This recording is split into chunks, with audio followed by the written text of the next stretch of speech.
Hello বন্ধুরা, আমি এখন আপনাদেরকে দেখাবো Jack Shirley I industrial machine কীভাবে হার্ড রিসেট দেয় সেই প্রোগ্রামটি আমি আজকে আপনাদেরকে দেখাবো।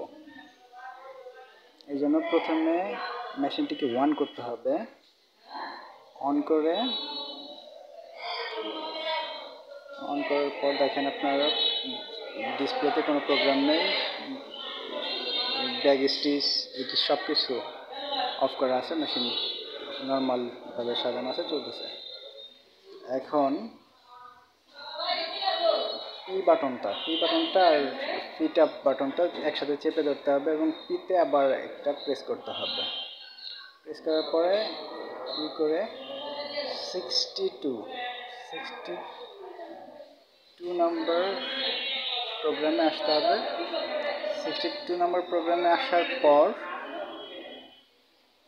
দেখেন 62 থেকে 2101 দেওয়া আছে। পি বাটনটা চেপে ধরতে হবে, প্রেস লাগিয়ে আবার দেখাচ্ছি।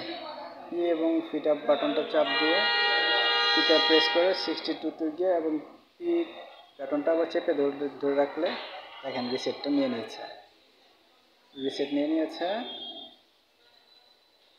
দেখেন একেবারে সকল ফার্স্ট স্টিচ সব কিছু একেবারে মানে নতুন মেশিনের মতন অবস্থা এখন আছে। দেখেন first back stitch, second back stitch সব কিছু অন করা আছে। এখন ফার্স্ট ব্যাক স্টিচটা অফ করে দিলাম, সেকেন্ড ব্যাক স্টিচ অফ করে দিয়ে নিপারটা অফ করে দিলাম।